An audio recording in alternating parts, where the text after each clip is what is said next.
nosso Deus. Louvado seja Ele. Nós vamos estar aprendendo um pouquinho mais sobre a palavra do Senhor, a lição número 12, que tem como título Sendo a Igreja do Deus Vivo, né?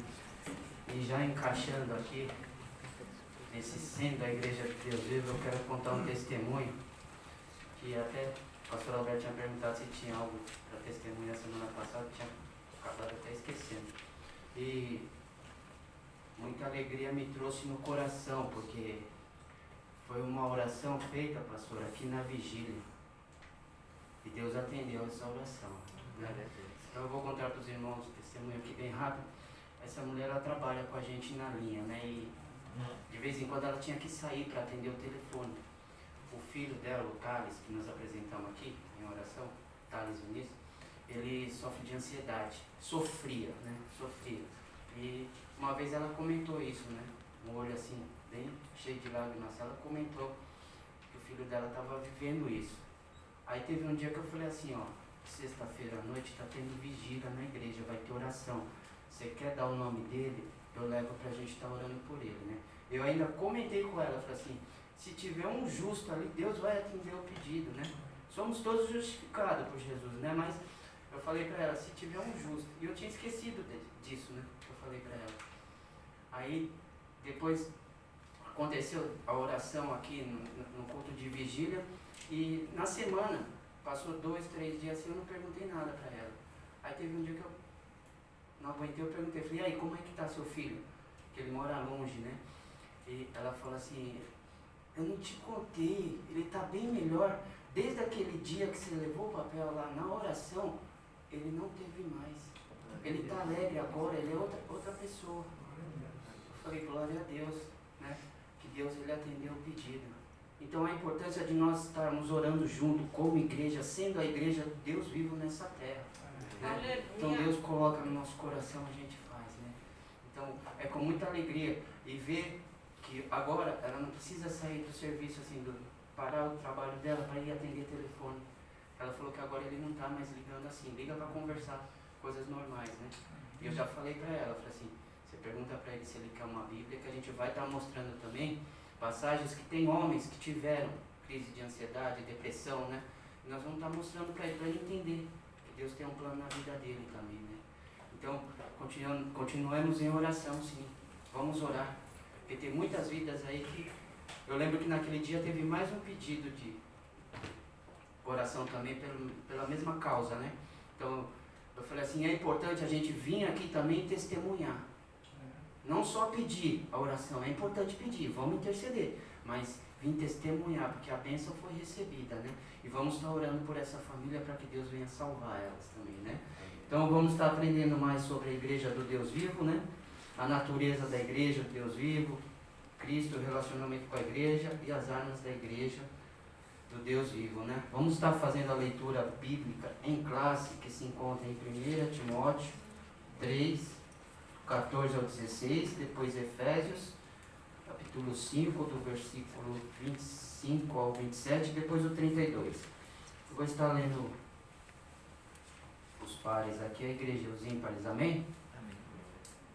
1 Timóteo 3, 14. Escrevo-te estas coisas, esperando e ver-te bem depressa. Sem tardar, para que saibas como ouvir da casa de Deus, que é a igreja do Deus vivo, a coluna e firmeza da verdade. E sem dúvida alguma, grande é o mistério da piedade. Aquele que se manifestou em carne foi justificado em espírito, visto dos anjos, pregado aos gentios, crido no mundo e recebido acima, na glória. Vós, maridos, amai vossa mulher, como também Cristo amou a igreja e a si mesmo se entregou por ela. Para santificar, purificando-a com a lavagem da água, pela palavra.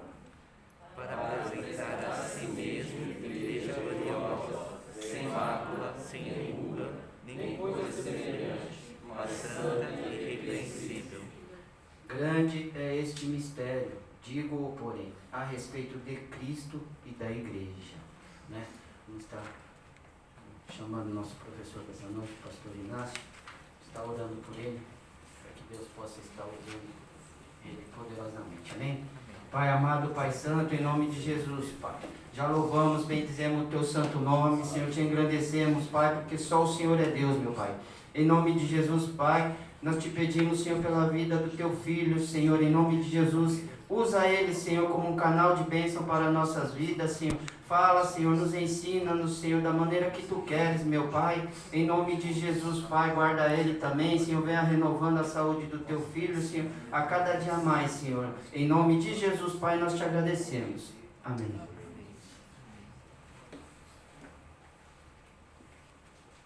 Pode sentar, Lázaro. Glória a Deus.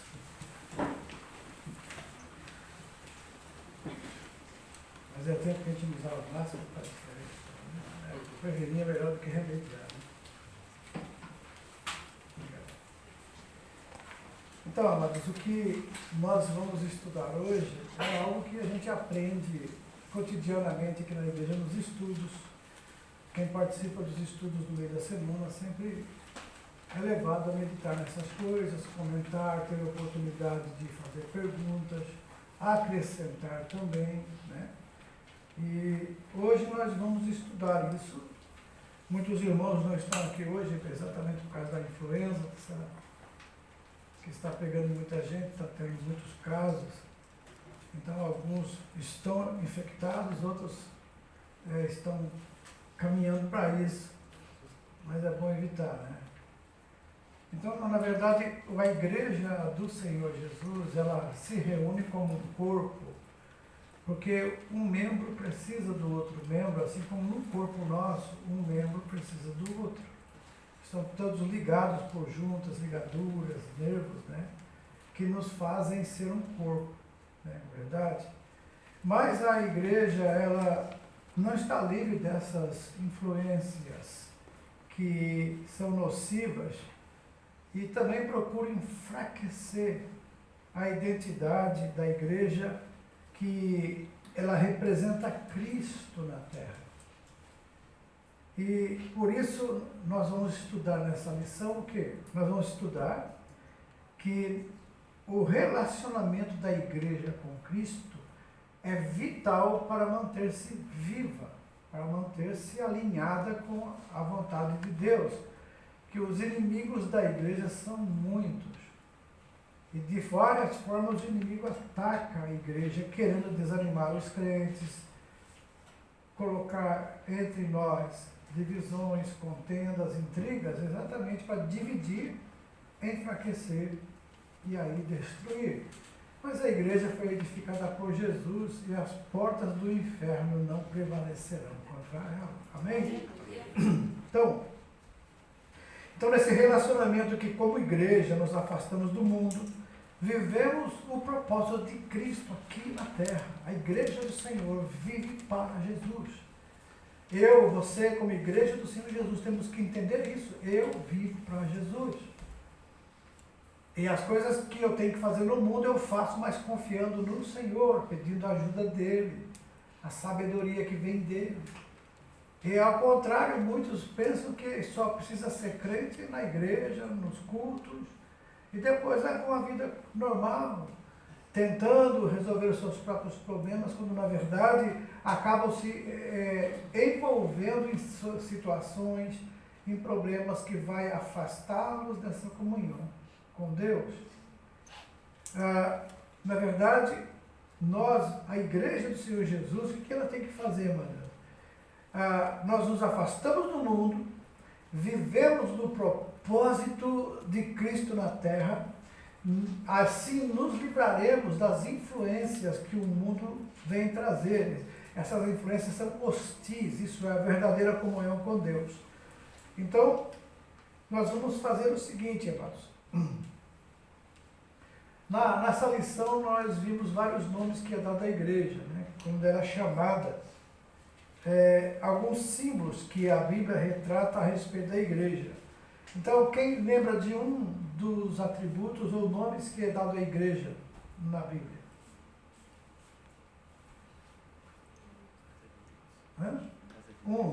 Fala um. A casa de Deus, Que mais? A noiva de Cristo. Que mais? O corpo de Cristo. Jesus é a cabeça, nós somos o corpo. Que mais? Que é o que nós vamos mais firmar aqui. Coluna da firmeza e da verdade. O que é coluna? É isso aqui. Se cortar isso aí é perigoso, isso aqui desabar. Ok? Então a igreja para o mundo tem que ser isso aí. Ela é que tem que sustentar. Embora vai ter terremotos, embora vai ter muitas coisas que podem abalar, mas ela está firme, segurando aí a estrutura desse prédio. Então, a igreja do Senhor Jesus no mundo é isso. Ela é a coluna e a firmeza da verdade. Então, na verdade, nós vamos fazer o que então daqui para frente? Vamos tentar entender o que significa isso, qual é a minha função depois que nos tornamos igreja de Cristo. Bom, aqui está dizendo, né, a introdução, ela fala sobre os efeitos do mundanismo são percebidos quando a igreja deixa de ser pautada pelos valores da fé cristã. Lá em 2 Timóteo 3, versículos de 1 até o 5, você pode abrir sua Bíblia aí. 2 Timóteo 3.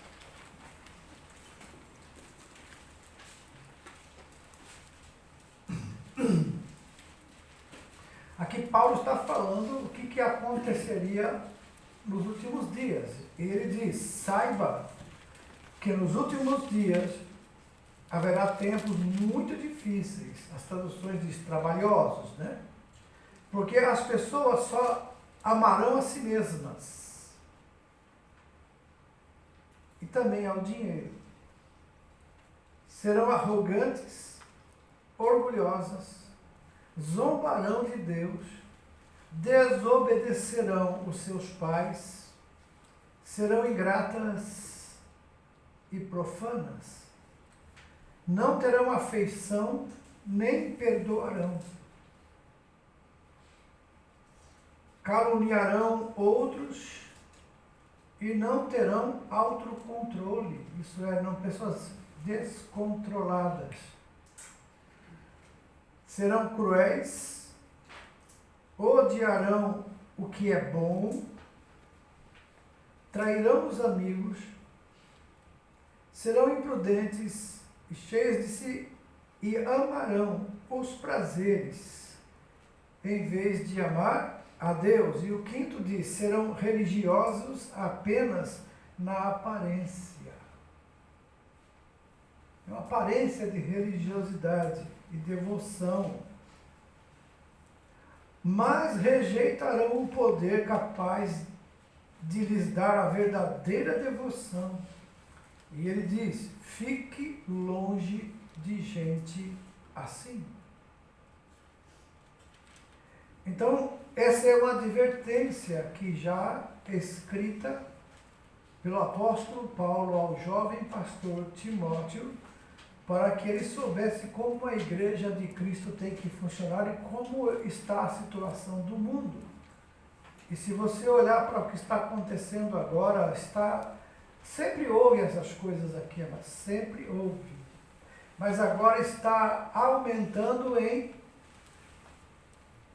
quantidade. Isso é mais fácil você encontrar pessoas assim do que as pessoas que querem fazer o certo. Amantes de si mesmos. Essa autolatria, ela leva a pessoa a pensar só nela, só para ela. Rejeita o conceito e a palavra de Deus. Sabe a frase que mais se ouve hoje? Eu tenho o direito de ser feliz. Direito. Agora, se você não pertence mais a você, você pertence a Cristo, Cristo não te faz feliz? Agora, se você quer ser feliz segundo o mundo, então em Cristo você não vai encontrar essa felicidade. Sem Jesus, não há como ser feliz. Você pode ter momentos felizes, mas o tempo de angústia, sofrimento será muito maior. Primeiro, se você já aceitou Jesus, você sabe que fora de Jesus não tem chance. Então, o que nós devemos fazer? A igreja do Senhor tem que trabalhar nesse sentido, de manter essa comunhão, essa santificação da igreja com Cristo, essa comunhão que não pode ser abalada pelo que o mundo tem a oferecer. Agora, infelizmente, a igreja não está imune a essas influências que são nocivas da sociedade. Pedro, escrevendo a sua segunda carta, lá no capítulo 2, versículo 1, alguém pode ler para mim? 2 Pedro 2, 1, o que ele diz aí, amados?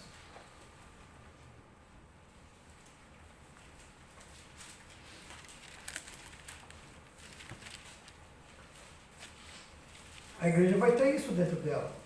Assim como no meio do povo surgiram falsos profetas, assim também haverá entre vós falsos mestres, os quais introduzirão dissimuladamente heresias destruidoras, até o ponto de renegarem o soberano Senhor que os resgatou, trazendo sobre si mesmos repentina destruição.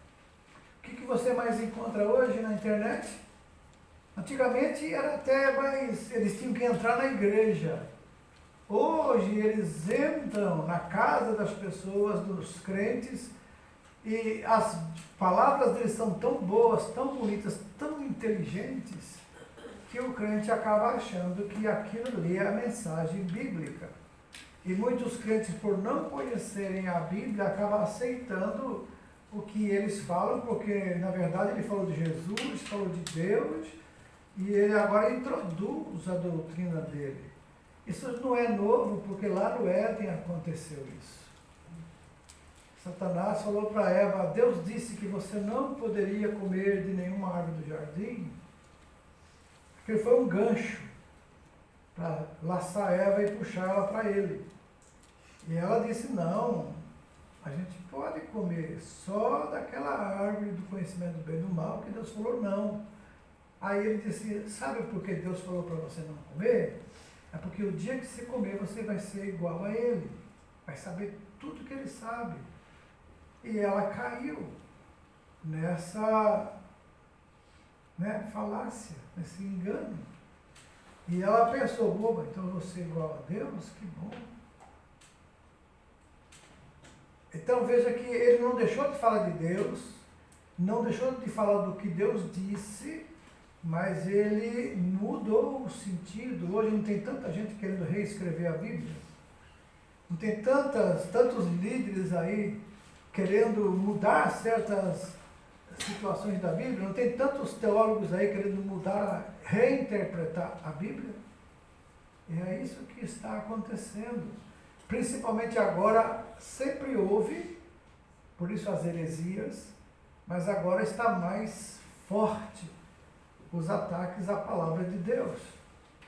Então, nós precisamos saber o seguinte, amados. O primeiro intérprete das Escrituras é o Espírito Santo. Ele nunca vai interpretar errado. Então, quando nós somos fiéis a Deus, mesmo leigos, não fizemos um seminário teológico, não fizemos um curso, doutorado, mas você é fiel, o Espírito Santo vai ensinar. Porque qualquer teólogo, qualquer estudante de teologia, ele tem que sempre entender que é o Espírito Santo que tem que ser o que vale ali. É a Bíblia interpretando ela na verdadeira hermenêutica, é que vai te dar o verdadeiro sentido daquela passagem. E não você ouvir aquelas, inclusive eu até falei para os irmãos que quando for comprar uma Bíblia com o novo convertido, nunca compre uma Bíblia de estudo, porque ali está o pensamento, a interpretação do que fez o comentário nas partes de baixo da Bíblia, e ele pode estar errado. Mas se você orar a Deus e pedir a Deus sabedoria e entendimento, o Espírito Santo vai ensinar. Jesus não disse isso? o Consolador, o Espírito Santo que eu vou enviar, ele vos ensinará todas as coisas. Ele vos fará lembrar do que vos ensinei. Então, antes da gente ficar citando nomes de homens da história, né? Homens piedosos, homens de Deus mesmo, mas que dão um sentido. Calvino foi homem de Deus, Armínio também, mas eles tiveram problemas de interpretação. E até hoje existe essa briga de Calvino, de arminiano, de calvinista. E agora, e o Espírito Santo? E o verdadeiro intérprete? Então é melhor a gente ficar com ele. Se ainda continuar sendo dúvida para nós algumas partes da Bíblia, você deve deixar no tempo, que aí no tempo Deus vai revelar, porque as coisas reveladas são para os homens, mas as escondidas são para Deus, a quem Ele quiser revelar. Amém? Então você não precisa ficar preocupado em saber se quem está certo ou quem está errado. Você crê em Jesus como Salvador? Você aceitou Ele na sua vida? Você crê que Ele é o Filho de Deus? Então, faça o seu trajeto, porque é isso que leva para o céu. Essas discussões param a gente no caminho. Mas você prosseguir para o alvo, para a soberana vocação, aquela que Deus nos chamou, é para evangelizarmos. É para falar de Jesus para as pessoas que estão morrendo, que estão aí sem Jesus, sem Deus no mundo, ok? Então não gaste tempo com essas coisas não, que não vale a pena. Deixa os teólogos ficar batendo queixo um no outro, ficar discutindo essas coisas, né? Mas fulano diz isso, mas ciclano diz aquilo. Se aquilo não é a doutrina que não pode ser interpretada de outra forma, que é a doutrina da salvação, as outras doutrinas a gente pode relegar e deixar com Deus e dizer: a eternidade revelará. Mas o importante é que nessa eternidade a gente esteja no lugar certo, no lugar onde Jesus morreu para nos levar para lá. Amém? Então, na verdade, infelizmente, muitos hoje, eles abusam, né? E elas são, a igreja não tem imune a isso, e nós vamos abordar a natureza da igreja, o seu relacionamento com Cristo e as armas que nós podemos ter que vão impedir a mundanização da igreja. Então nós, como adotamos esse nome bereano, é mais provável que um crente bereano não caia nessas.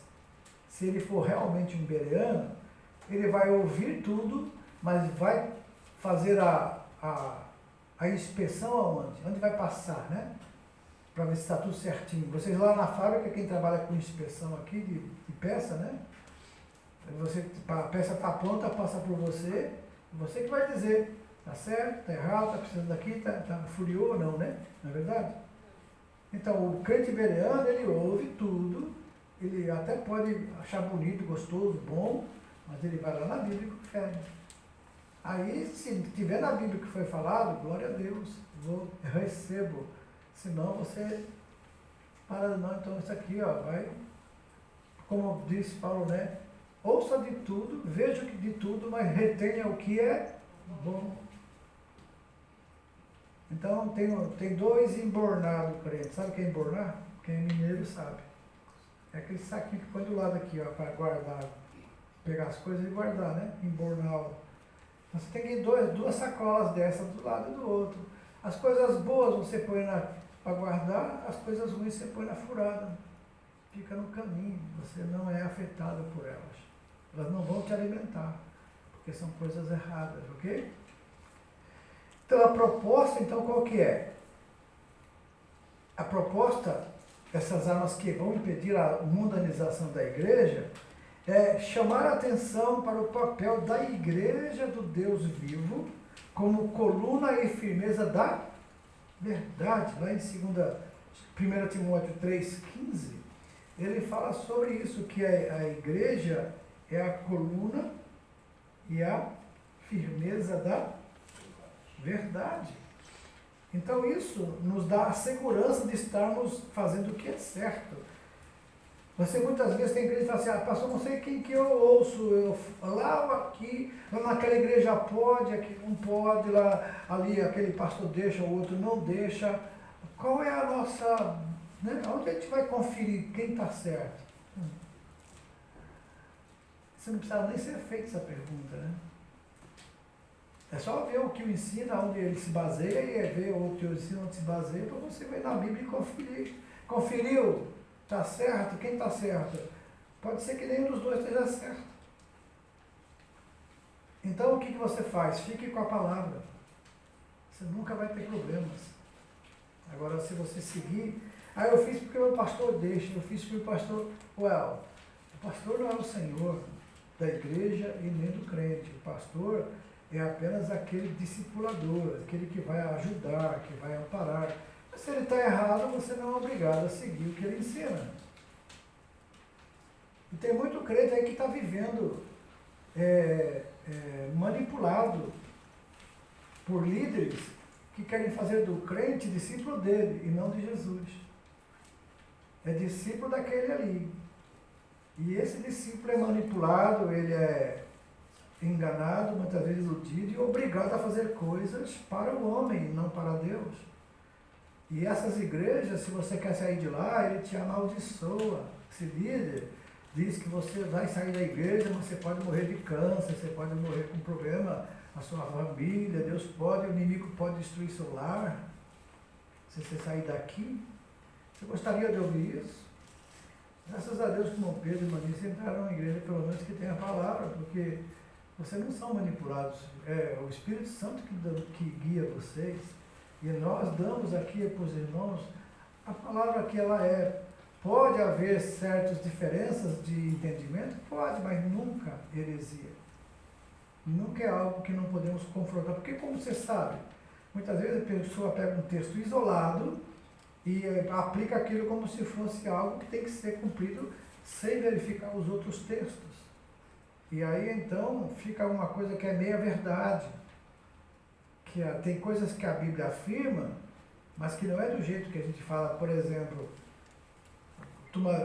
a pessoa lê lá em Paulo, que diz que para você foi salvo pela fé e não pelas obras. Mas você vai lá em Tiago, o Tiago diz que mostra-me a tua fé sem as tuas obras, que eu te mostrarei a minha fé pelas minhas obras. Qual dos dois está errado aí? A Bíblia tem erro? Agora, vamos usar a interpretação. Aí você tem que apurar por que Tiago disse isso. Porque quem tem fé, amados, quem tem fé, e quando Paulo fala daquela fé ali, e daquelas obras, obras para conquistar a salvação. Então, se a gente pensar assim, anula o sacrifício de Cristo, porque nós somos salvos pela graça, isso é sem merecimento, por meio da fé. Isso não vem de vós, é dom de Deus, e não vem de obras, para que ninguém se glorie. O que não vem de obras? A salvação. Agora, Tiago está falando, mostra-me tua fé, sem as tuas obras, eu te mostrarei a minha fé pelas minhas obras. Isso é, o crente que tem fé, ele produzirá obras, mas não para a salvação, mas para a confirmação da fé. Então é isso. Aí dá para entender, porque nos dois não há contradição. Apenas os assuntos têm que ser separados para você entender o que significa aquelas obras de Tiago e as obras que Paulo fala em Efésios.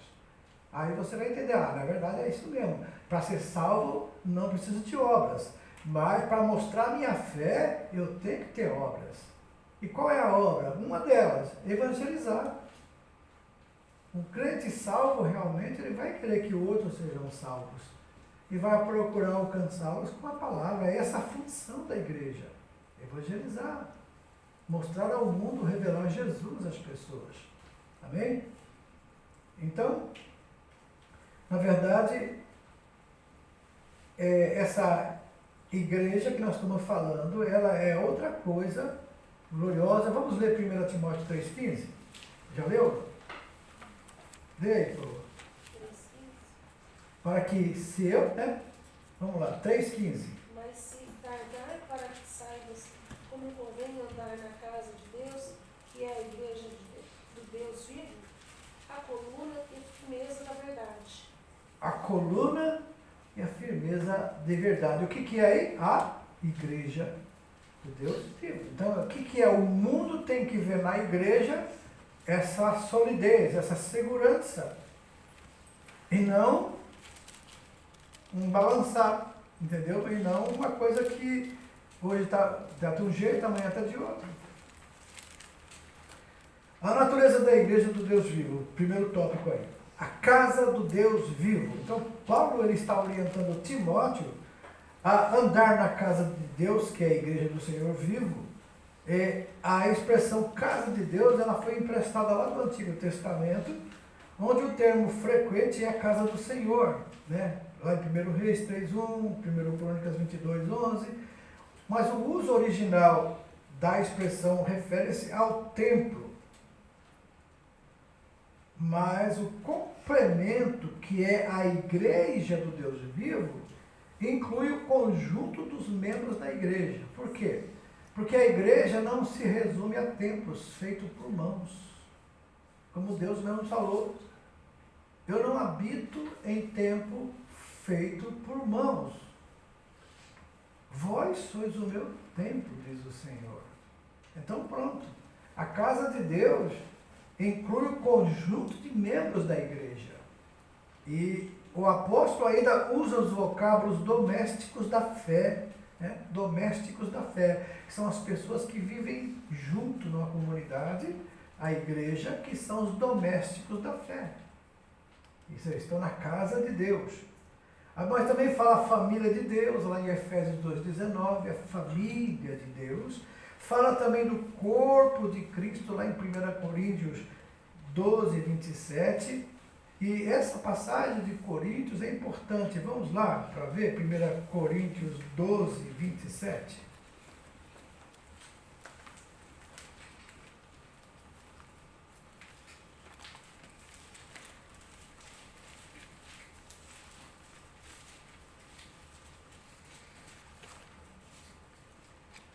Juntos, todos vocês são o quê? O corpo de Cristo. E cada um é uma parte dele. Entendeu? Então, não existe essa condição de eu ser o corpo de Cristo e não vir para a igreja. E não congregar. Os desigrejados, eles foram envolvidos num engano terrível de achar que se nós somos um corpo, temos que estar todos unidos. Né? E se de repente, como corpo, eu digo, bom, eu sou corpo de Cristo, então eu não preciso estar num templo feito por mãos, eu fico em casa mesmo, como Deus falou, vós sois o meu templo, então eu estou aí. Eu fico em casa, que eu não preciso ir para a igreja, porque a igreja é um lugar físico, e a igreja de Cristo é uma igreja espiritual. E eles acham que estão certo, mas um corpo só funciona se ele estiver ligado no outro. Digamos, eu vou deixar minha mão em casa hoje, vou só vou deixar os dois braços, estou cansado, não vou nem cumprimentar ninguém, porque eu estou a pegar a gripe, então eu vou tirar minha mão e deixar em casa. Eu venho sem as duas mãos para a igreja. Né? Dá para fazer isso? Não é ridículo? Não. Agora, falar que ele, ou essa pessoa, ela em si já é o corpo, aí tá difícil, né? Cada um tem uma função na igreja. Assim como no corpo, cada membro tem a sua função. Ok? Então, deixar de vir na igreja para dizer que é a igreja de Cristo, você é porque faz parte de um corpo. Se tirar do corpo, já não é mais. Eu tiro um dedo meu e deixo fora, o que vai acontecer? Eu vou ficar aleijado. Então eu não sou um corpo completo. O corpo completo tem que estar todos os membros unidos, ligados. E eles se enganam. A gente tem que orar para Deus ter misericórdia deles e ajudá-los a tirar esse engano maligno da mente deles e congregar. Imagina, amados, Se todo mundo ficar em casa, quem vai ajudar um ao outro? Quem vai aconselhar? Quem vai apoiar? Quem vai dar o ombro para chorar? Quem vai conversar? Entendeu? Então, se não há igreja, não há comunhão. Se não há comunhão, não há corpo. Se não há corpo, não tem salvação.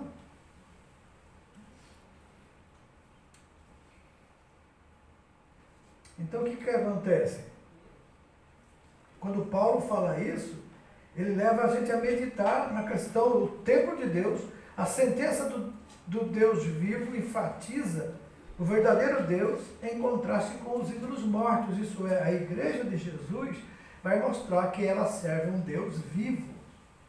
E para isso, amados, é só ver que, por exemplo, quando desde criança eles começam a ouvir da palavra de Deus e ver o que Deus faz, o que acontece? Eles crescem com esse conhecimento, mesmo que na hora não entenda, mas já tem uma semente plantada que vai ser aquela que vai repelir os erros, os enganos, as mentiras. Né? Até eu estava ouvindo hoje de uma irmã que o filho dela, trabalhando com um budista, o budista quis convencê-lo a estar com ele e falou assim, não, o Buda nunca ofereceu para mim nada do que Deus já me ofereceu.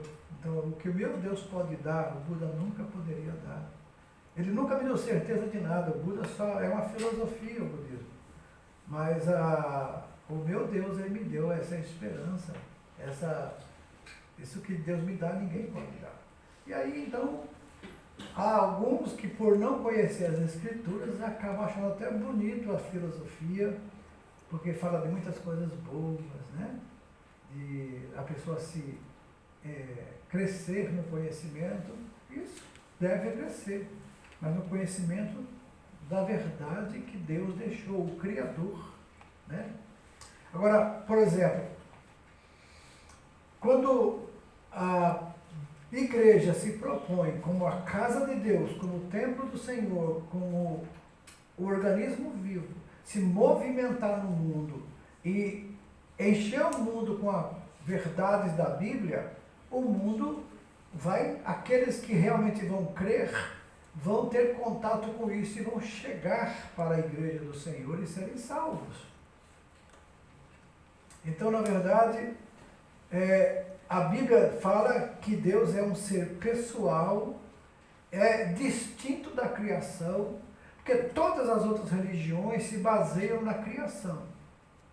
O cristianismo se baseia num Deus invisível, não criado, mas criador. Só por aí o cristianismo já está acima de todas elas. Alguns colocam Deus como alguém que vai proibir você fazer coisas aqui na terra, mas lá no céu ele promete que se você for um mártir e morrer pela causa, você vai ter mansões, vai ter um rio de vinho passando em frente, porque eles proíbem o vinho, e vai ter 70 mansões com 70 virgens, e você pode se relacionar com todas elas, e depois que se relaciona, elas ficam virgens de novo, e você vai viver a eternidade assim. Então, esses jovens que se explodem para guerrear, em nome do Deus deles, eles pensam que com isso estão fazendo algo que vai merecer isso. Por quê? Aqui na terra é proibido. Mas lá no céu pode. Então o que é pecado aqui para eles, lá no céu não é. E muitos jovens estão aí explodindo o seu próprio corpo para matar os judeus, né? E se tornam mártir. E as mães até, olha só, uma mãe chegar desde grávida começar a falar para o filho dela no ventre que ele vai ser um mártir, ele vai fazer a obra para lá. E é interessante que essas crescem com esse sentimento e estão dispostos a morrer. Mas o Senhor tem misericórdia deles também, muitos estão se convertendo. Interessante que o nosso Deus, amados, o nosso Deus, ele deu o sacrifício. Essas religiões pedem o sacrifício. Né? Dá um filho, lá na Índia mesmo, todos os anos você vai no Ganges lá, tem festas, e as mães vão com os bebês, e se um guru chegar aí e você dizer, Deus deles lá está pedindo seu filho, joga no Ganges, que o Ganges para ele também é um Deus. Aí a mãe chorando vai lá e joga a criança. Então isso mostra a diferença absurda entre o Deus que nós cremos e o Deus que o mundo crê. E o que nós temos que fazer como igreja, que é o fundamento e o que mais? A coluna e a firmeza da verdade. Ensinar a eles, antes que seja tarde. Um missionário estava passando no Rio Ganges nesta festa, e ela viu uma mãe entrando no Rio Ganges e jogando a criança. Ele correu e falou, não faça isso, não faça isso. Deus já deu seu filho para morrer no nosso lugar, não precisa dar seu filho. Mas a criança já tinha ido, e ele falou assim, missionário, o senhor chegou tarde. Devia ter chegado antes. Entendeu? Às vezes a gente tem que entender que o tempo de Deus é aquele que proporciona para nós antes que o mal aconteça e não tenha retorno. Então, na verdade, esse Deus que nós cremos é distinto da criação e que ao mesmo tempo se relaciona com a criatura atuando na história humana. Deus atua na nossa história. Então, muitas vezes as pessoas querem enxergar e ver, mas Deus é um Deus invisível e trabalha de forma que muitas vezes nós não vemos. Mas você está aqui hoje porque Deus já trabalhou lá atrás na sua vida e ainda continua trabalhando hoje. O segundo subtópico é a coluna e firmeza da verdade. Ela assegura, a Bíblia assegura que a igreja do Deus vivo, ela é isso, coluna e firmeza da verdade, e isso é uma metáfora. A igreja é um fundamento que sustenta a verdade, ou seja, ela significa que ela foi instituída como uma guardiã da verdade de Deus, revelada. A verdade que Deus revela, a igreja, ela é guardiã e ela tem como ajudar as pessoas nesse sentido. Então essa verdade que o mundo tem que saber é o Evangelho de Cristo. É o Evangelho de Cristo, as boas novas da salvação e suas imutáveis doutrinas. Gálatas 2, 5. Olha o que diz aqui.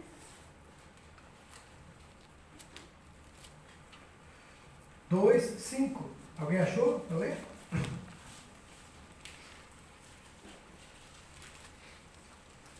Paulo diz assim, bom, o 4, vamos ler o 4 para você entender por que Paulo está falando isso. O versículo 4 diz assim, do capítulo 2 de Gálatas: essa questão foi levantada apenas por causa de alguns falsos irmãos que se infiltraram em nosso meio para nos espionar e nos tirar a liberdade que temos em Cristo Jesus. A sua intenção era nos escravizar, mas não cedemos a eles, nem por um momento, a fim de preservar o quê? A verdade das boas novas, isso é, a verdade do Evangelho para vocês. Onde eles estavam? No nosso meio. Queriam mudar a verdade de Deus em mentira. Portanto, é responsabilidade da igreja fazer o quê?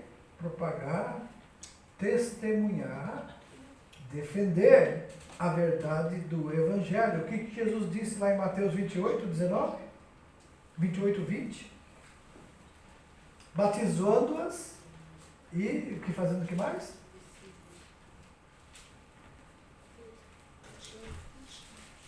É, 28, 20, Mateus. Ensinando-os a guardar todas as coisas que eu vos tenho mandado. Eis que estou convosco todos os dias, até a consumação dos séculos. Amém.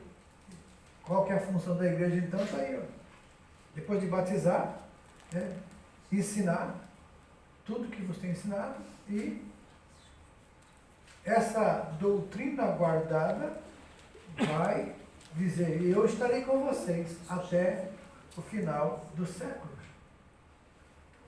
Então, desse modo, amados, o zelo pela verdade, no zelo pela verdade, os líderes da igreja devem ser o quê? Irrepreensíveis, capazes de repudiar os falsos mestres e suas heresias. Por isso que o obreiro precisa estudar a Bíblia. Ele precisa sentar num banco. Aqui tem muitas irmãs, inclusive, que elas sentam-se nos bancos aqui da escola teológica para aprender a palavra e estarem preparadas. Elas podem nem saber se pronunciar, saber como falar, mas a verdade está lá dentro, arraigada de uma forma que nós podemos nem saber o porquê, mas a palavra não permite elas se corromperem ou saírem da verdade, serem enganados, iludidos por falsas doutrinas ou falsos mestres. Então, se a verdade do Evangelho for corrompida, então a igreja deixa de ser o sal da terra e a luz do mundo. Jesus falou isso em Mateus 5. Vós sois o sal da terra. Se o sol se tornar insípido, isso é, sem sabor, o que vale? Só vale para ser pisado pelos homens. E a luz do mundo, uma lâmpada não se esconde debaixo de uma vela, de um lugar, mas deixa-se no velador, para que alumine toda a casa. Assim, portanto, brilhe a vossa luz diante dos homens. Então, o mundo está em trevas, ele não está enxergando o que você enxerga, ele não é o que você é em Deus. Mas você, como igreja, é enviada no meio deles, para que ali você brilhe vossa luz, e o nome de Deus seja glorificado, e as pessoas sejam atraídas por essa luz, e essa luz é Jesus. E aí Jesus vai salvá-las também. Então, esse é o que você deve entender.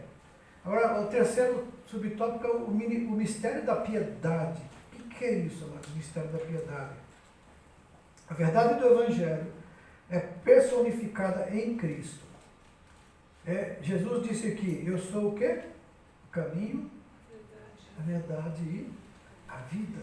E ninguém vem ao Pai, ele disse, a não ser por mim. Então, se ele é isso, nessa concepção, o apóstolo Paulo diz, grande é o mistério da piedade. E lá devemos aqui ter atenção para a palavra mistério e a palavra piedade. A primeira, ela sinaliza que a verdade do Evangelho foi revelada aos santos. Então, nem todos entendem a mensagem a não ser pelo Espírito Santo. Ok?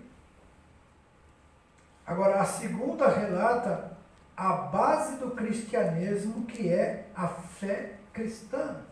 Isso é, viver uma vida pia, uma vida de piedade, é uma vida de uma pessoa ser exatamente do jeito que Deus quer.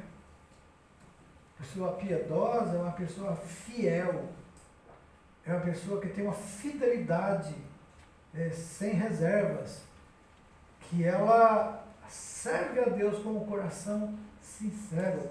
É isso que Deus espera de nós, como igreja. Nós temos sido piedosos? Nós temos sido fiéis? Ou nós estamos mais ou menos, né? Então, na sequência, o apóstolo, ele sintetiza tudo isso e com a expressão mistério da piedade, que é o Evangelho revelado, a fé cristã estabelecida no seguinte evento. Primeiro, Cristo, ele se manifestou em carne, foi justificado em espírito, visto dos anjos, pregado aos gentios, crido no mundo e recebido acima na glória. 1 Timóteo 3,16. Ele fala, a igreja é a fiel portadora dessa verdade. Aleluia. Irmãos, isso é um privilégio. Quantos leem a Bíblia? mas não consegue entender nada. Mas depois que a gente crê em Jesus, aceitou como Salvador, o Espírito Santo habitando em nós, você lê a Bíblia, o Espírito Santo está onde? A Bíblia é o único livro que quando a gente lê, o autor está em nós. Qualquer lugar do mundo que alguém lê a Bíblia, o autor dela, que é o inspirador, está ali, porque habita em mim, habita em você. Amém? Amém. É um privilégio. É por isso que muita coisa, eu não entendia antes, mas agora estou entendendo. Agora estou entendendo. Não é verdade? Assim você fica impressionado. Uau, ficou fácil agora, mas estava tão difícil entender. É o Espírito Santo. Agora vem habitar aí dentro de você. Então o Espírito Santo, ele testifica no nosso espírito que somos filhos de Deus, e como filhos de Deus devemos fazer a função que a igreja foi estabelecida. Lá em 2 Coríntios 2:17, 2 Coríntios 2:17,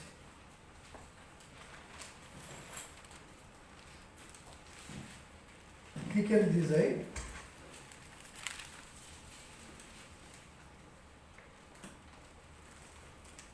Que Paulo está dizendo aí é uma defesa do apostolado dele. Olha o que ele diz. Ao contrário de muitos, não negociamos a palavra de Deus visando lucro. Antes, em Cristo, falamos diante de Deus com sinceridade, como homens enviados por Deus. Olha só. Olha nessa tradução aqui, ó. Não somos como muitos que fazem da palavra de Deus um artigo de comércio. Jesus falou, muitos vão fazer mercado da minha palavra e de vós também. Visando lucros, visando o financeiro. E é por isso que a igreja está tão achincalhada, porque muitos fazem isso. E em vez de as pessoas separar, eles juntam tudo no mesmo balaio, para xingar, para dizer que o pastor é ladrão, que o pastor faz isso. Então é que essas pessoas não sabem. Quando ela diz que o pastor é ladrão, ela está falando uma coisa que ela não tem certeza, não sabe, não tem prova. Então, é o quê? É uma falta de verdade que chama-se maledicência. E aí ela vai ser condenada por isso.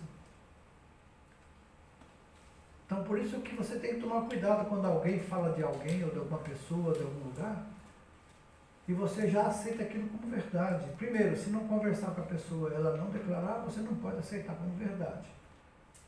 A pessoa pode até mentir para eu, como pastor, quando trato de casos, a pessoa me fala uma versão, eu vou ouvir o outro lado, a versão dela não bate, ela garante que não é aquilo, e eu não posso fazer nada, porque eu não vi, eu não tenho a foto, eu não tenho testemunha física, então eu não posso julgá-la. E a Bíblia fala assim, 1 ou 2 testemunhas tem que ter para julgar um caso, não aceitar acusação contra ninguém. Mas o pastor não faz, pastor... Eu não posso fazer nada senão a pessoa não confessar. Se a pessoa confessa que não fez, eu vou acreditar até que Deus, que sabe tudo, um dia venha julgar pela mentira que a pessoa falou. Então aí você deixa na mão de Deus. Você não pode julgar. E muita gente acha ruim porque a gente devia, pastor, não tem revelação? Claro que tem, quando Deus quer revelar. Mas quando Deus não quer, eu não vou inventar uma revelação, que tem muito revelador por aí, né? Antigamente chamava de Kodak, chamava de outras coisas, revelava tudo, né? Mas nós cremos que Deus sabe, não que Ele vai revelar, porque Ele não sabe, Deus nunca é pego de surpresa. Ele sempre está presente onde estivermos. Até quando estamos pecando, Ele está lá, vendo os demônios fazer você pecar. Mas Ele não pode fazer nada porque você quer. Agora Ele espera você se arrepender e voltar para Ele. Aí Ele te purifica. Mas se não houver arrependimento, também não tem perdão, não tem remissão. Então, na verdade, como igreja, nós temos que ser a coluna e firmeza da verdade, É para falar a verdade, mesmo que isso vai provocar machucado, ferida, a pessoa não vai gostar, a pessoa vai ficar brava, não vai querer, não tem problema. Fale a verdade, porque a verdade liberta. A verdade cura. A verdade é o remédio de Deus para o pecador. E Jesus é a verdade. Então Jesus é o remédio. Jesus é a cura. Então por isso que ele diz, quem crê, e o pecador que entra para a salvação, ele crê e é salvo, porque ele creu. O sinopse desse texto é: a igreja é a casa de Deus vivo, coluna e firmeza da verdade, fiel portadora da verdade do Evangelho. Então, na verdade, irmãos, Cristo e o relacionamento com a igreja entra agora numa outra esfera. Como que Cristo se relaciona com a igreja? Veja que a coisa é tão íntima que ele coloca o relacionamento do homem com a mulher, maritalmente, com relação a Cristo e a igreja. Então essa intimidade que a igreja deve ter com Cristo é ao ponto dele, como cabeça da igreja, ter assim a obediência de todos os membros. Que aí o corpo funciona perfeitamente para o bem. Aqui diz que Paulo ensina que Cristo morreu pela igreja para que a santificasse, tendo-a purificado por meio da lavagem de água pela palavra. Lá em Efésios 5:26, nós temos essa passagem que nós gostamos de usar, inclusive dentro do batismo, porque a palavra de Deus, ela também é considerada como água, que lava, que limpa. Esse texto aqui, 5:26, o que ele diz aí, amados? A fim de torná-la santa, purificando-a ao lavá-la com água por meio da palavra. Porque ele está dizendo no versículo 25, maridos, amai vossas esposas, assim como Cristo amou a igreja. Como eu falei maridos, também falei esposas, mas não, vamos pôr no singular, marido e esposa, né? A fim de torná-la santa, purificando-a ao lavá-la com a água por meio da palavra. Então, isso significa que a palavra de Deus tem esse poder de limpar a igreja, de purificar a igreja. Porque ela é poder de Deus para todo aquele que crê. A palavra de Deus. Então, esse texto mostra que na regeneração, Cristo nos purifica do pecado e que no propósito do Calvário estava incluso, lá no Calvário, a nossa santificação. A partir do momento que a pessoa aceita Jesus, o sangue de Jesus vem, tira todo o pecado. É por isso que a Bíblia fala, nova criatura. As coisas velhas, acabou. Eis que tudo se fez novo. Então, muitas vezes, tem certos grupos sobre casais aí, que começam a futucar o passado do casal. Antes de Cristo, gente, não interessa para Deus nada. Depois de Cristo, é o que é importante. Eu já vi casais se separar, não casado para sempre. Por quê? Porque mexeu no passado e um jovem contou o que ele fez no passado antes de conhecer a moça, mas a moça não aceitou. Porque nunca tinha falado para ela. Aí ela saiu dali descasada. Não sei se foi para sempre, mas descasou. Então precisa tomar cuidado com o que se fala. Se a Bíblia, e Jesus nunca questionou o passado, a não ser o cego que ele curou lá, então ele falou assim, não peques mais para que não venha que aconteça coisa pior, mas ele não tocou o passado da pessoa, só disse, não peques mais. Para a mulher também cair dos pés dele, a prostituta, ele falou, não peques mais, vai e não peques mais, eu não vou te condenar. Então, quando você vê esse fato aqui, Jesus está dizendo